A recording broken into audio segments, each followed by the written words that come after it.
So Spider-Man 1 came out in this fucking thing doesn't 2002. even have it. 2002. Damn it. I have a bunch of the stats if you want me to. Okay, yeah, mine sucks. Go ahead, Shane, take it. All right, here we go. So Spider-Man 1, as Matt said, came out in 2002, or actually I think Nick said that. Yeah, he gave me the 2.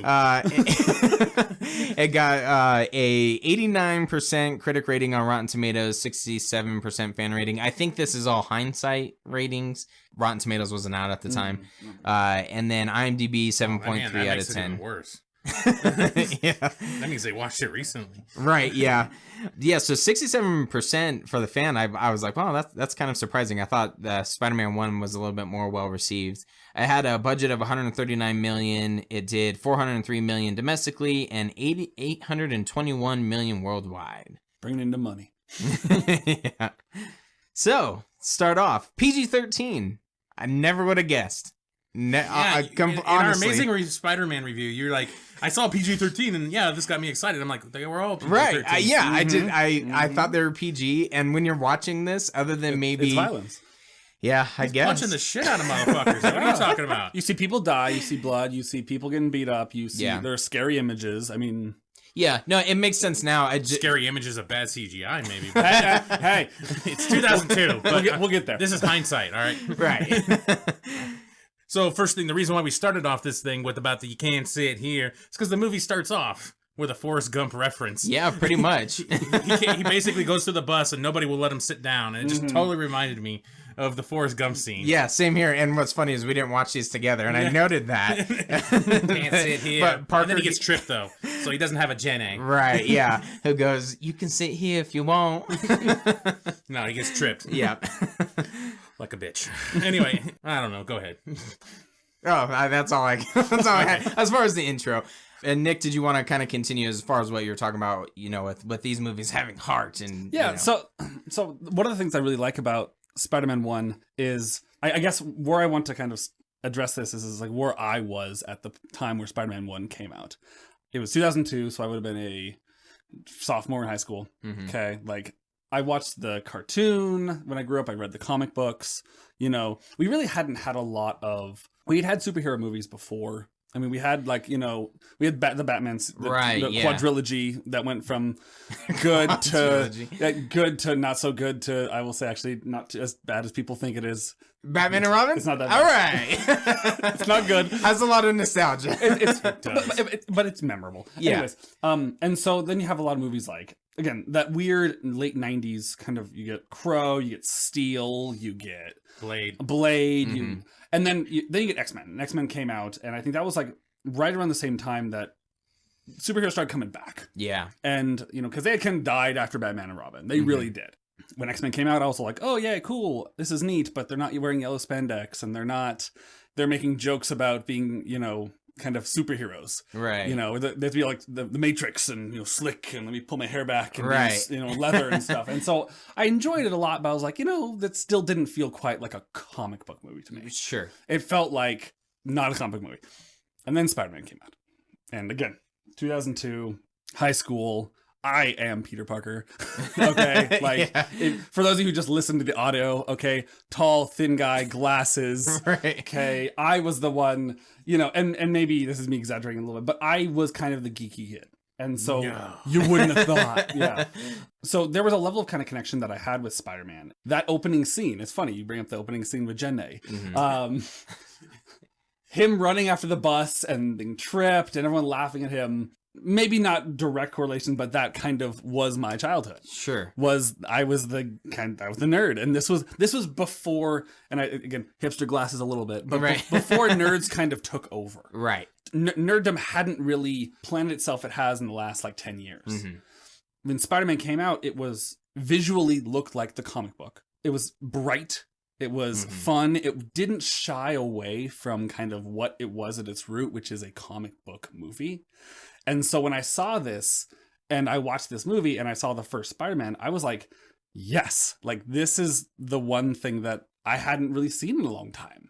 And so being able to, that I think if I tied this to the last time I really felt this way was either Batman, original Batman, or Superman.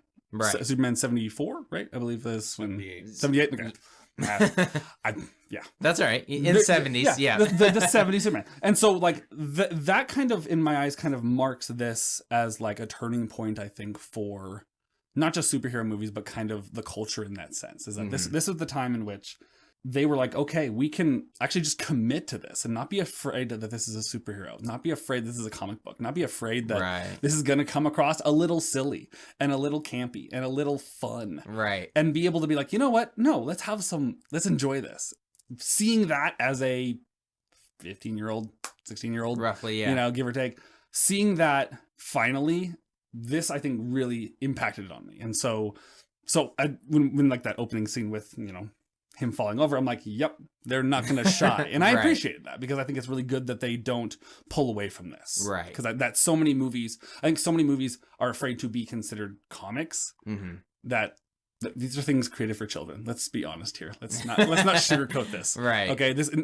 These are things that were created for children. And so to enjoy that, to still have that PG-13 rating, but still be able to have fun and make lovely puns and, you know, itsy bitsy spider. Right. And, you know, it's like, love it. Yeah. So to see that, I think that was the first time that I saw something that truly embodied what I had grown up. Right. As opposed to being ashamed of what I had grown up. That's well put. All right. No. Yeah, actually, that's for phenomenal. the most part, that actually does really make sense. And I can get what you resonate about it. And I was trying my best to remember, because honestly, I do not remember this one that well. I remember the second one fairly well. And I've come to the conclusion on the third one when I watched that one, that I have not seen that movie from start to finish. I'm pretty positive I never finished that movie, or I never actually thoroughly sat down and watched it.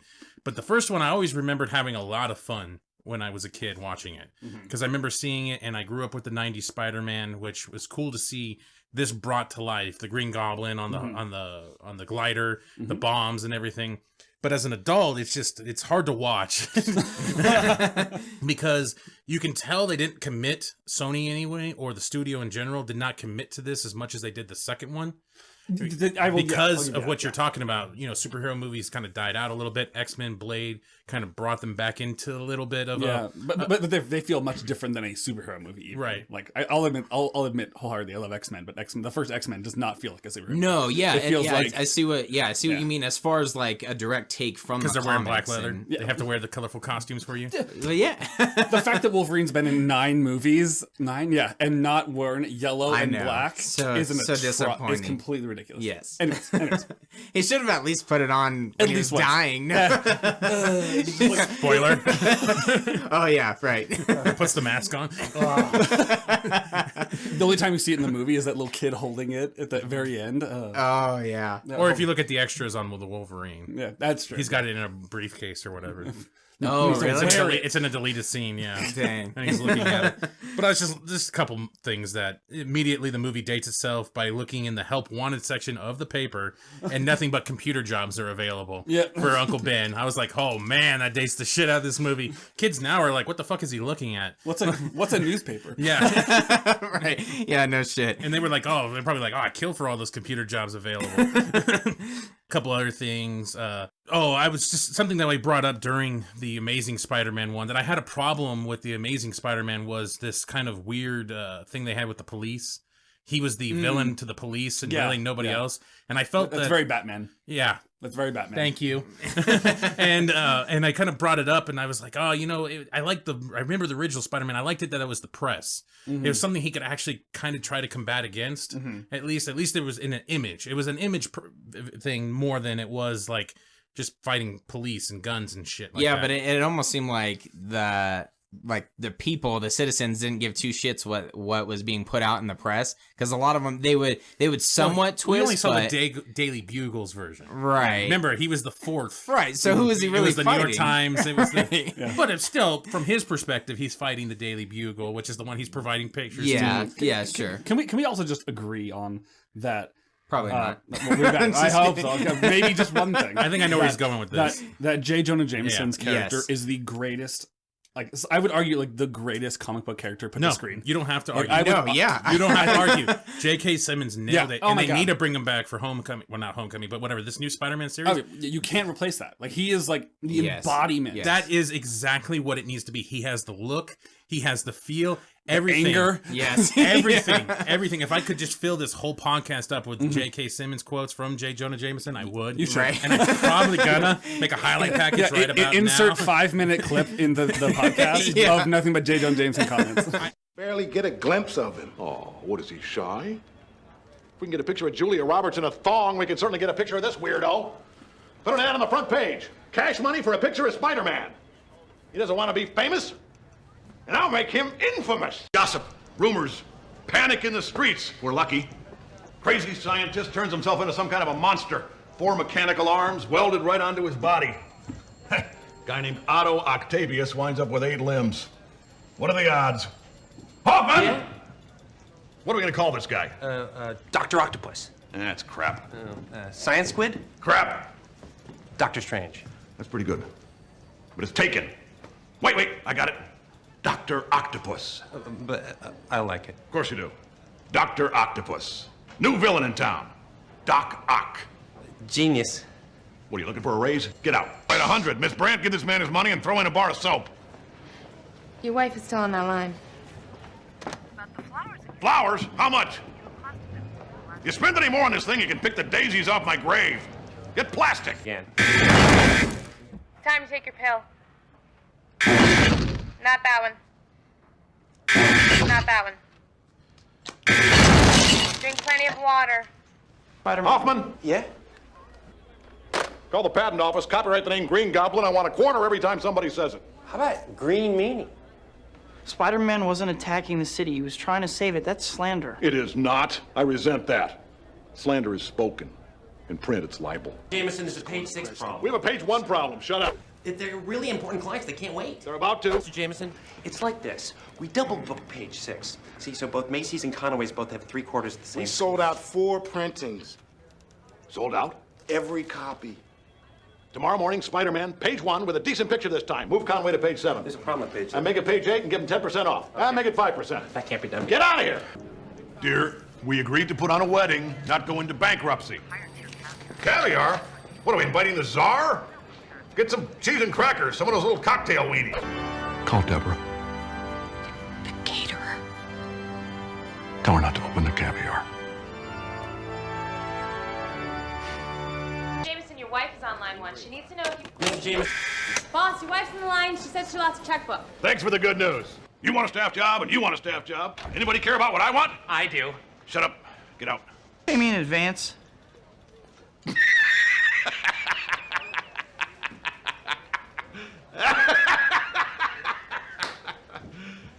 You serious? Pay you for what? Standing there? The planetarium tomorrow night, 8 o'clock. There's the door. I wrote some down and stuff. It was just like he gets the message from the secretary. Hey, your wife lost the checkbook. Thanks for the good news. And then hangs up on her. And just, Hey, can I get my pay in advance? and he just keeps laughing like, oh, you're serious. And like, it's just fantastic. Just one of the best comic book characters. You of don't all trust time. anybody. I trust my barber. Oh man. So yeah, great. but Yes. that we can't agree. good, perfect. All right, end scene. I've solved the podcast. Yes. I think that it works, and I know that the newspaper component's always been an issue, especially looking at now, considering newspapers are gone. But I think it works really well in that scene because it shows kind of the grassroots component that Spider-Man is. That Spider-Man is like the superhero of the people. You know, he's someone who like is going to be right there, as opposed to, you know, like, again, going back to like Avengers or, you know, some of the current stuff where they're like so big and so grandiose that like no one has any interaction with him. The fact that Spider-Man's like, yeah, I can like talk, I'm gonna save a baby from a building, and I'm gonna stop a bank robbery. Yeah. It's like this. I think that's one of the reasons that, again, going back to the heart of this movie, I think it makes him much more relatable and much more like he's here. He's relevant, as opposed to every single movie now where it's the end of the world and we have to stop the giant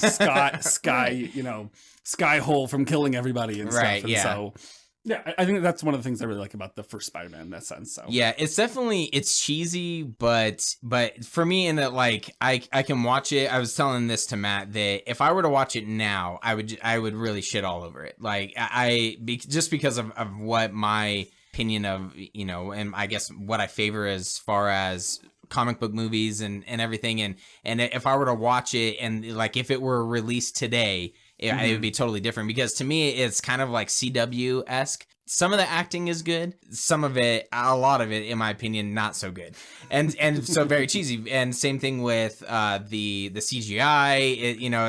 It's choppy. I actually didn't think the CGI on the green screen was that bad for 2002. For 2002, yeah, exactly, right. Yeah.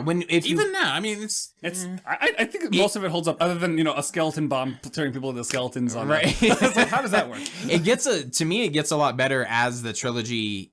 Of course, continues, yeah, and in 2002 you're like, okay, that there's certain things, but I give this thing, like you said, there's a lot when you go back and you put yourself at that point. I don't have glasses or anything, but I definitely was really nerdy into comic book stuff, into pro wrestling, and just stuff that like you said was more catered towards kids, or a lot of like the popular kids at school didn't really care for. And so if you put yourself back in that time, and like Matt said, yeah, I remember having a lot of fun, and I do remember it standing out, and watching it now, I can still enjoy it. I can still, it is like a Batman and Robin, or a Batman Forever. Really close to Batman Forever for me, where I'm like, you know what, this is a pretty solid damn movie, that I can continue to watch now. There's a lot of cheesy moments. I do not like Tobey McGuire. I'm just gonna start off right now. You? His acting. Okay, so we had this debate going on because I personally despise the Andrew Garfield version. I hated it. I hated him so much. And then we were talking. Kept bringing up this Tobey Maguire thing, and so I was watching this one, and we watched all three, obviously, and he wouldn't be my necessarily preferred Spider-Man, but see, Andrew Garfield, his acting and the way he did things actually angered me when I watched it. This, I'm just like, he's just so passive and like so soft-spoken, and he really doesn't say much. Right, but that's what annoys me about, he has no confidence with Andrew Garfield. But he doesn't stutter. No, but right. Sometimes, I felt Andrew Garfield embodied a nerd who was unsure of himself until he became Spider-Man. He wasn't a nerd. No, he was just smart, but like he wasn't a nerd. He was not treated like the dude is hotter than most of the guys bullied there, and like I'll give you that one. And it was just like, okay, something else we all agree on. Andrew Garfield's pretty damn hot. I can believe him. Tight spandex, gotta love it. Yeah. He has no hips though. Yeah, but I felt like he has no hips. Wow. I felt that Tobey Maguire is like the Grant Gustin Flash version, where it's just corny, and that's gonna make sense. He's like the TV version, right? Yeah, like, so when you're watching it and it's supposed to be like this huge movie, I remember not caring for him back then, but or maybe not 2002, but in hindsight, by the time the third one came out in 2007, I think it was, I remember just not really caring for his acting or anything. And then now that I'm an adult and I am like more nitpicky on that, it's definitely noticeable. And that's why I brought up the CW. Like, that's how a lot of the acting, same thing with Kirsten Dunst. We'll get to Kirsten Dunst. What, you didn't like Kirsten Dunst's look? I wish we had a visual. Yeah, I was gonna say every time. Right, you look so pouty over there. She gives that little kind of half squinty-eyed look at you, and her eyes she doesn't fucking blink at all, man. She looks like a doll, just like staring off in space and shit. Oh, dude, it was great. So the back to Tobey. Okay, fuck the movie. No, Spider-Man and Peter Parker are defined by socially awkward, nerdy, smart, lacks confidence. I mean, literally, great power comes great responsibility. Mm-hmm. He has to come to terms with the fact that he has to do something that maybe he didn't have the ability or the confidence to do before. That is like Spider-Man's story arc. And you don't think that Andrew Garfield embodies that? No, I feel like perfectly. No, because Andrew Garfield started off as like a skater punk, and then added in the let's have a costume on it, where like Tobey Maguire, I could see Tobey Maguire getting beat up every other day after school. Yeah, for sure. But becoming, once he puts on the suit, the Spider-Man suit, I feel like he still doesn't have that. He doesn't have the confidence. He just kind of he doesn't, and that's how it is in the comic books too. Is that Spider-Man does not have. He's the young kid who is going up against the world of big bad monsters and doesn't think he can do it. Right, that is part of his character. Yeah, but I felt like, at least going back to the 90s, I felt once there were like almost two different people. Once he put on the suit, that was like he could be confident you know, and he could take on whatever monsters were there. And maybe he struggled a little bit, but he knew, like, okay, I can do this kind of thing. That's how I always looked at it. Is it was like two different people. He'd get bullied, and then he puts on the suit, and he's like, all right, I can do this. So. He has the ability and he has the power, but he still doesn't have the confidence, and which we will get to in a little later, which is one of the reasons that I think Spider-Man 3 has parts that work, though most of it's bad, which I'll put it right there. I'll be honest there, but that's what the black suit does. Okay. The symbiote is the one that gives him the confidence. Right. And that is, even in the storyline, that's what gives him that power. Because again, you're talking about a character that, you know, I mean, he has powers, he's strong, he can do a lot of stuff, but really he's in a world that is bigger than him. Mm-hmm. And he spent his whole childhood being the nerd recluse, no friends, not a lot of stuff. And then now he's given this power and he's like, what do I do with this? Right. Like, how do I actually handle this? And so being able to, and so like the reason I like Tobey McGuire in that sense is that Tobey McGuire is not the quintessential like superhero anymore. He is not like square jawed, big chest, super strong kind of guy. He's like a dweeb. He is someone who's going to get beat up on the weekends and thrown in the dumpster. And I think that's what works with Spider-Man is that's what Peter Parker is. Peter Parker is a loser. Right. Peter Parker is somebody who can't do things very well and is trying to figure it out. And I think Tobey Maguire embodied that really well because he's kind of the sad sack. Yeah, I think just the Peter Parker part, yes, absolutely, I agree. And maybe it's his acting, but even he, like Matt said, he's so soft spoken that by the time he puts on the Spider-Man suit, he's still kind of soft spoken, and it was weird. And maybe it was his acting that I didn't really care for and had really no connection with. So, that's okay. I don't know, but we digress. One small thing I want to ask: what did you guys think of the organic spider shooters in this one? When I was a kid, I hated it, and I'll explain why. But now I can see where they were going. It takes a lot like less explaining. You'd be like, oh, he got bit and mutated. I get that. One of the reasons I didn't like it when I was younger is that kind of the web shooters were his manifestation of his knowledge. Like he created that I'm so smart, I can make these things. And that was kind of like, oh, I made the costume, no big deal, but I can actually create something that's going to like increase my abilities to fight crime. And so I remember when I was younger, I wasn't a huge fan of it, but now looking back at it, I'm kind of okay with it. Like it makes sense, at least in the tone of the film and in like not having to need to explain every single thing like that. Like, oh, his body's changing. Oh, why wouldn't that also do that? Like, I mean, I can see that one. I think it's funny as hell, the scene when he's first trying to try it out. Oh, man. I know that down. Like, yeah. Fly! Go, Web, go. Shazam! Up, and away, Web. Yeah, and then he falls over. I love that. Like the humor around it, I think is great. And then the fact that, you know, they're going to come into his room, like, no, don't come in, I'm all right.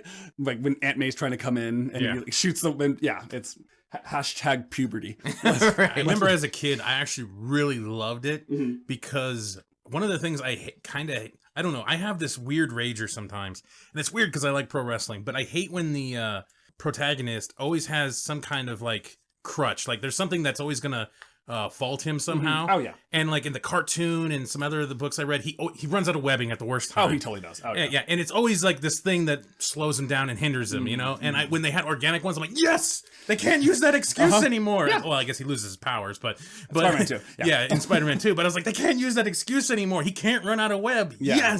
Yes. I agree with you 100% in that.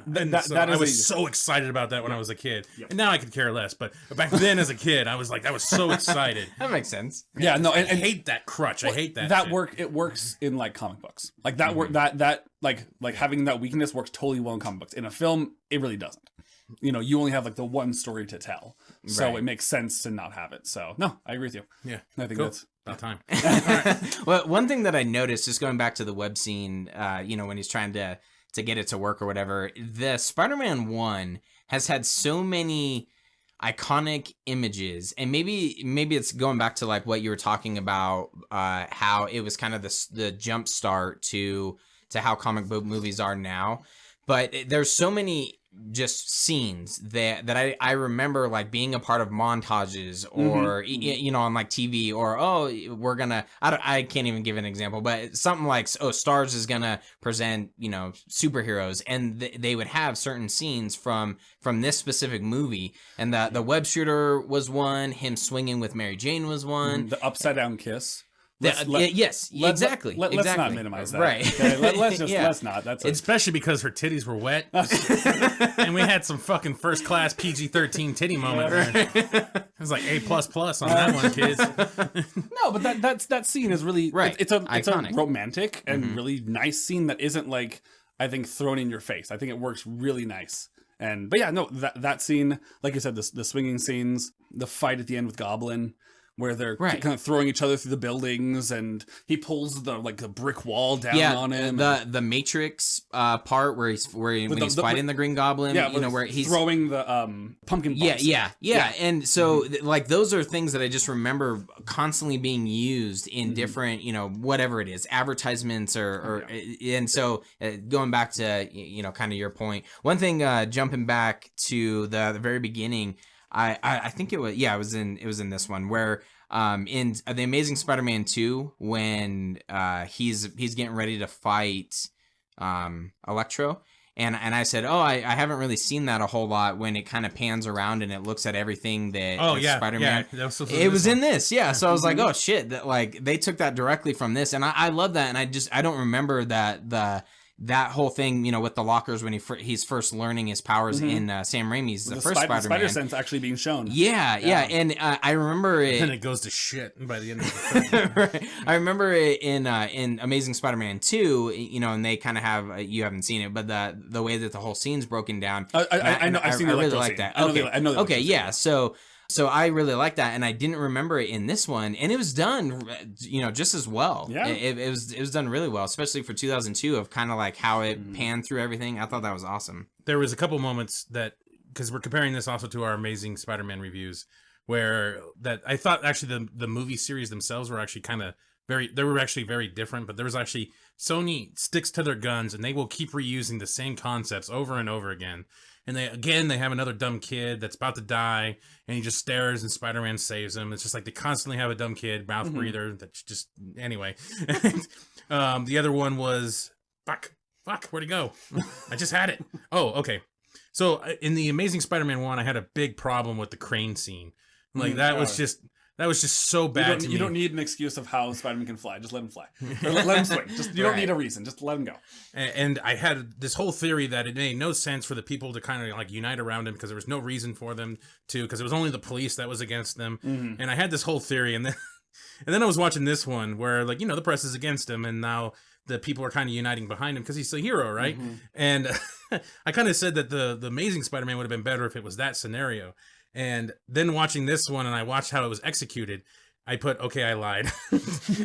Even with the press going against Spidey, the New Yorkers coming to his side was just terrible. They're just throwing shit at the Goblin. You mess with one of us, you mess with all of us, man. And they're just chucking bottles and shit at the Goblin. The second one, not to get too far ahead, but the Doc Ock part on the train made me laugh so hard. Where they're like, if you want him, you're gonna have to go through me. And then he makes some sarcastic comment like, all right, and he just moves everyone aside. Like, I don't give two shits. I thought that was great. The barge coming up slowly, like the crane scene was so stupid because they're all lining up just right, and all of a sudden there's a barge that's just slowly coming in. Don't worry, we're lining up just right for you to drop that little trolley thing down, and it was just like, okay. So again, here, nostalgia class is coming back on again. Okay, so I remember watching the first Spider-Man in the theater, and I remember 2002.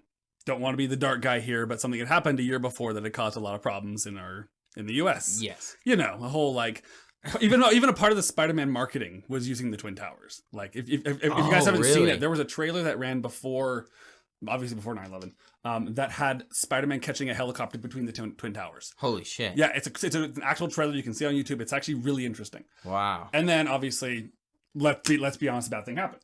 I remember being in the theater after when Spider-Man was going, when it first came out. And I remember that scene, the scene that you're laughing at now, which in hindsight, I think we can both, it's a little ridiculous. I think I get where you're going. Okay, but I remember in the movie theater, when that scene came up, the entire theater lost its shit.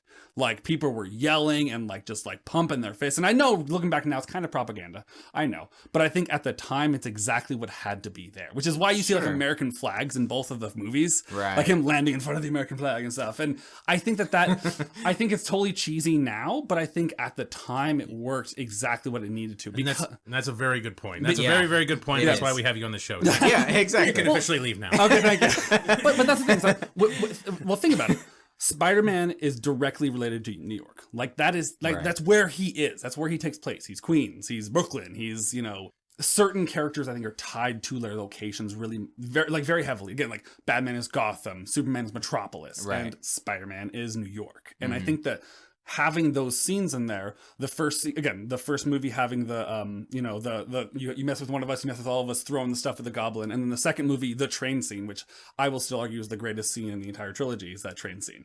I could agree with that. And, you know, having those two scenes at the time when they did, I think had such an impact that cemented these movies into kind of the cultural unconscious of like these being so good, and helped kind of start a lot of the stuff that happened. And so, yes, cheesy, I will agree with you, but I'll be the first to admit, like when like jumping a little bit to Spider-Man 2, the train scene where they're looking down at like him on the ground. And the guy's like, he's just a kid. He's like no older than my son. Right. I was literally watching that scene today, and I'm still tearing up. Because I know I'm a weeper in movies. I will be the first to admit that. But that scene, it just hits you in the stomach. Right. Like, this is real. This is like, maybe not real, but, you know, this is like, this has weight to it. And I think that's one of the problems that I have with a lot of newer movies is that they don't carry those moments. They don't carry those like things that really have and build resonance with the audience. And I think that's what Spider-Man 1 and 2 really did. And again, to a little bit to 3, we'll get there. But you know, that those scenes really did, is that they kind of were like, this is like, we're sitting you down and you got to look at this. Right. And we're going to show you us kind of being able to overcome this. And so I know, like I will be the first to admit, it is a little much to see Spider-Man land in front of the American flag and look up and be ready to fight again. Right. And I know it looks a lot bad now, but I think in time frame, No, you're completely right. You are completely right. So let's give our scores for the first one. Yeah. Okay. Oh, sure. Out of 5, right? Yeah. It's been a while. I'm not sorry, guys. There's the fact that in just like 5 seconds we didn't talk about Willem Dafoe. Willem Dafoe's amazing, fantastic. I was going to give an overall statement. Actually, but I figured I love Willem Dafoe. Okay. But yeah. But you know, 4 out of 5. Like I genuinely think that this Spider-Man 1. Yeah, I genuinely think that Spider-Man 1 is overall, regardless of a couple campy things here and there, I think Spider-Man 1 is great. Like I really enjoy Spider-Man 1. Okay. So 4 out of 5. That's fair. No, it's not. Well, so I'm scoring based on now and how I watch them. But I mean, you bring Still up now. You bring up phenomenal points, and I can really see how this movie landed with you. I had a lot of fun watching it, especially Spider-Man 1 and how campy it is. And like I said, it still holds a certain weight because of how things were back then in 2002. Like I said, it was similar to me for like Batman Forever, where I watched that movie and I'm like, oh, I'll give it a pretty high score for that. Yeah. But this, I give it a solid 3 out of 5. So, and that's a mixture of like me critiquing, not caring for Tobey McGuire, or really a lot of the acting, except for maybe William Dafoe. I love Willem Dafoe. He's so good. Man, and I've seen all of these things. You go after the heart. Right. I've seen all of these things of like people fan casting him for the Joker, and they're like, how come he hasn't played the Joker? And he doesn't need to. He was the Green Goblin. We're good. Yeah, well, but the way that he plays the Green Goblin is, I'm like, man, I really want to see him as a Joker now. Like, and this is me watching it now, going, holy shit, like. Now I get why all those fan castings have been put out there. So again, this is my scores for now. Like as a kid, I remember enjoying it for the most part, but some things I had issues with. It's a lot cheesier than I ever remember. Like I said before, you could definitely tell they didn't have total confidence in this and the way the budget was done. Maybe the CGI wasn't quite there, but it also felt very claustrophobic. A lot of the fights, a lot of set pieces, a lot were in these little square rooms. A lot of action was going on, like either a little square room or something like that to happen. And so it was very claustrophobic, especially when you look at like the second one and the third one, how much they expanded, and you could tell they had more confidence in the situation. William Dafoe as the Green Goblin was okay. I just, some of the things he was doing just kind of blew me away. He's like blowing up things where his kid is, and then he has a bomb that literally vaporizes people into skeletons. That beats any super soldier serum, any glider, anything that they could possibly produce, because any Joe Schmo can throw one of those fuckers. Godspeed, Spider-Man. And so it was okay. So 2.8. That's all right. Out of 5.